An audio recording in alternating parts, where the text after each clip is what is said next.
पूरे देश के अंदर आदरणीय प्रधानमंत्री जी के निर्देशन में, उनके मार्गदर्शन में पिछले एक सदी की सबसे बड़ी महामारी का सफलतापूर्वक समाधान करने का भरपूर प्रयास किया जा रहा है और उसके अपेक्षित परिणाम भी सामने आ रहे हैं। आबादी के हिसाब से सबसे बड़ी आबादी का राज्य होने के नाते उत्तर प्रदेश इस लड़ाई में अपनी पूरी क्षमता के साथ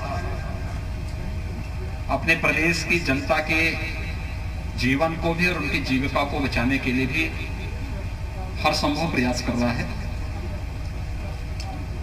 इसी क्रम में मैं इस बीच जनपद पहले चरण में मैंने हर कमिश्नरी स्तर पर समीक्षा बैठकें की।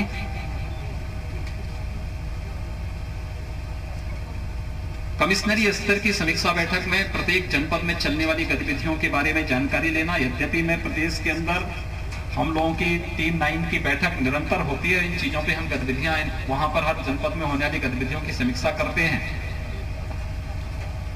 लेकिन जो आशंकाएं व्यक्त की जा रही थी कि गांव में बहुत ज्यादा संक्रमण फैल गया है और तमाम अन्य प्रकार की बातें, इसलिए फील्ड में मुझे स्वयं उतरना पड़ा था। हमारे मंत्रीगण प्रभारी जनपदों में जा रहे हैं, वहां पर उनके द्वारा प्रभावी कार्रवाई की जा रही है। प्रशासनिक टीम, स्वास्थ्य विभाग की टीम, कोरोना वॉरियर्स, स्वयंसेवी संगठन और हर तबके का व्यक्ति पूरी मजबूती के साथ इस महामारी के खिलाफ इस लड़ाई में बढ़ चढ़ करके भाग ले रहा है। आदरणीय प्रधानमंत्री जी ने कोरोना की फर्स्ट वेव में देश को कुछ मंत्र दिए थे। कोरोना पॉजिटिव को ट्रेस करना, समय से उसका टेस्ट करना, उसको ट्रीटमेंट उपलब्ध करवा देना। उत्तर प्रदेश ने इसके लिए व्यापक पैमाने पर अभियान चलाया और उस व्यापक पैमाने पर जो अभियान चलाया उसका परिणाम हमारे सामने है। हम लोगों ने अब तक 4 करोड़ 80 लाख से अधिक टेस्ट संपन्न किए हैं।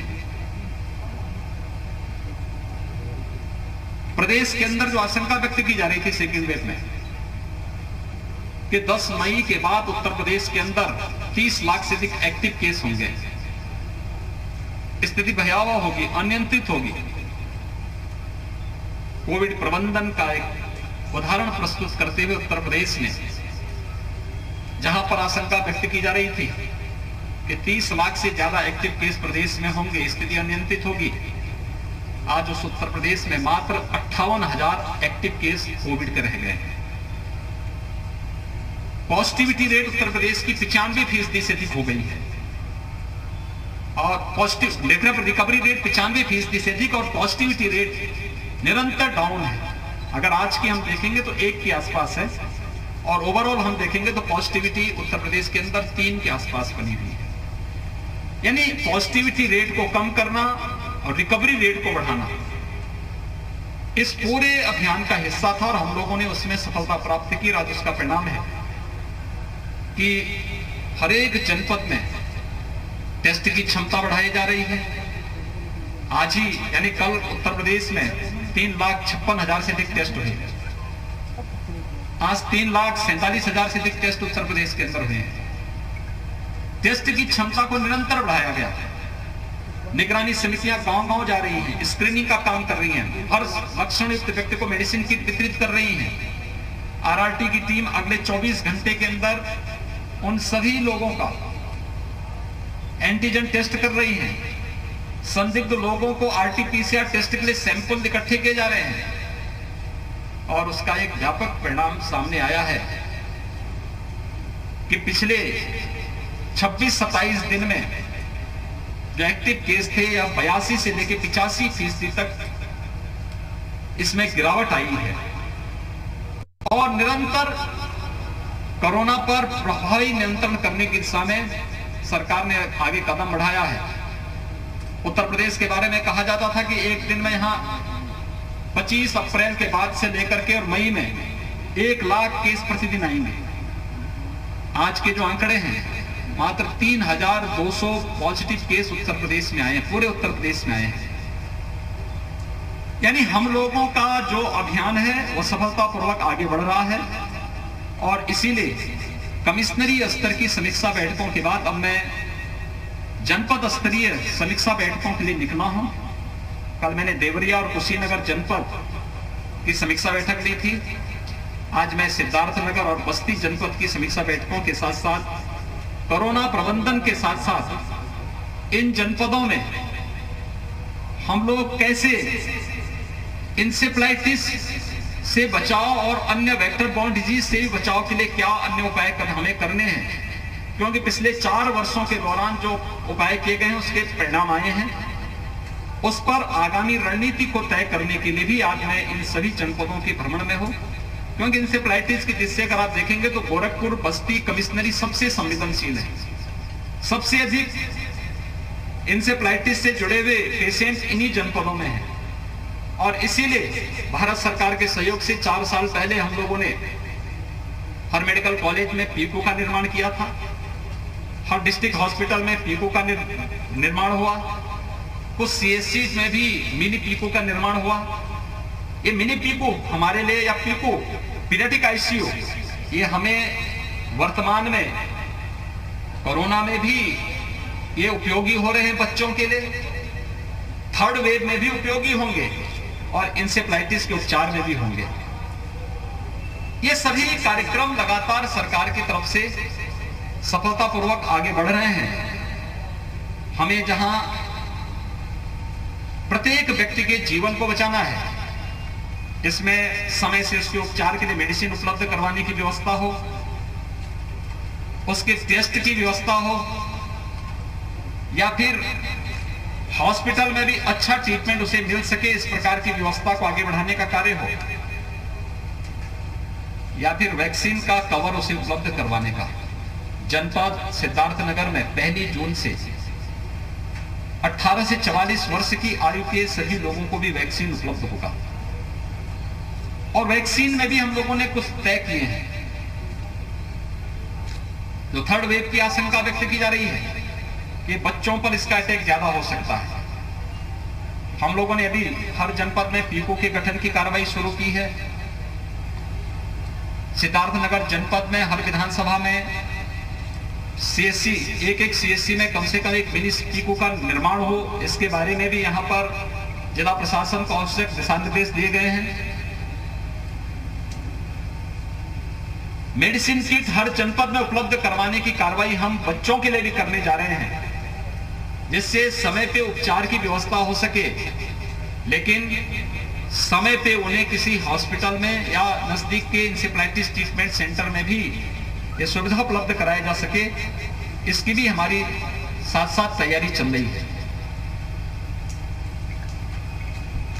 चूंकि थर्ड वेव की आशंका बच्चों पे व्यक्त की जा रही है, हमें नहीं भूलना चाहिए कि यह कामकाजी वर्ग है।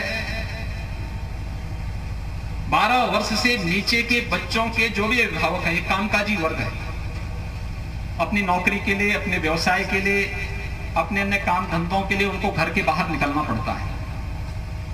और इसलिए सरकार ने तय किया हर जिले में अभिभावक स्पेशल बूथ हम गठित करेंगे, जहां पर ऐसे लोगों को हम वैक्सीन प्राथमिकता के आधार पर उपलब्ध करा सके। अभिभावक अगर सुरक्षित है तो बच्चा भी सुरक्षित है, उसको भी सुरक्षित रखने की तैयारी है। हम उसकी व्यवस्था भी करेंगे, लेकिन अभिभावक को भी सुरक्षित रखेंगे। दूसरा हमने तय किया है कि न्यायिक अधिकारियों को भी हम इससे कवर करेंगे। सरकारी कर्मचारियों के लिए भी कुछ बूथ बनाएंगे, शिक्षकों के लिए भी कुछ बूथ बनाएंगे, और मीडिया के लिए भी हर जनपद में एक बूथ का गठन होगा, जहां मीडिया और मीडिया से जुड़े हुए उनके परिवार के सदस्य वैक्सीनेशन का लाभ उठा सकें। इस प्रकार का एक कार्यक्रम चल रहा है। उत्तर प्रदेश ने अब तक सर्वाधिक वैक्सीन भी दिया है। हम लोग 1,80,00,000 से ऊपर लोगों को वर्तमान में वैक्सीन दे चुके हैं, और यह अभियान हमारा निरंतर आगे बढ़ रहा है। मेरी आप सबसे भी अपील है कि हम लोग जनता को कोरोना प्रोटोकॉल का पालन करने के लिए जरूर प्रेरित करें। मास्क लगाना, 2 गज की दूरी का पालन करना। अगर कहीं कोई शिकायत है, बुखार है, सर्दी जुकाम है, खांसी है, निगरानी समितियां जा रही हैं, मोहल्ला समितियां जा रही हैं, उनसे संपर्क कर रही हैं, तो बीमारी को छुपाना है।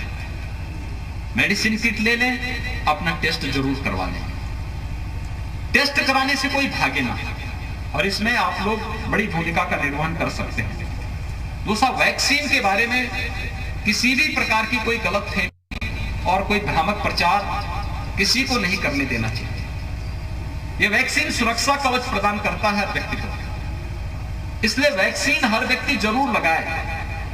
इसके बारे में फ्री में ये वैक्सीन है, और ये फ्री में दी जाने वाली इस वैक्सीन को हर व्यक्ति लगा सके, इसके लिए हमें हर व्यक्ति को जागरूक करने के लिए तैयार होना पड़ेगा। आज के इस अवसर पर मुझे आप सबसे यही अपील करनी थी। सिद्धार्थनगर जनपद ने, यहाँ के जनप्रतिनिधियों के मार्गदर्शन में, स्वास्थ्य मंत्री जी का स्वयं का गृह जनपद है, और यहाँ के सभी जनप्रतिनिधियों ने, जिला प्रशासन, स्वास्थ्य विभाग, कोरोना वॉरियर्स को प्रोत्साहित करते हुए बेहतर परिणाम दिया है। पॉजिटिविटी रेट को नीचे करने और रिकवरी रेट को बढ़ाने में इन्होंने अच्छा काम किया। इसलिए मैंने यहाँ के गांव में भी, और एक CSC का भी मैंने स्वयं भ्रमण किया, वैक्सीनेशन सेंटर का भी मैंने निरीक्षण किया। हर एक प्रकार से हम लोग बीमारी, चाहे वह कोरोना हो या किसी प्रकार की है, लोगों को बेहतर स्वास्थ्य सुविधा मिल सके, इस पर सरकार, केंद्र और प्रदेश सरकार का पूरा फोकस है, और उसी दिशा में प्रयास प्रारंभ हो रहा है। धन्यवाद जी।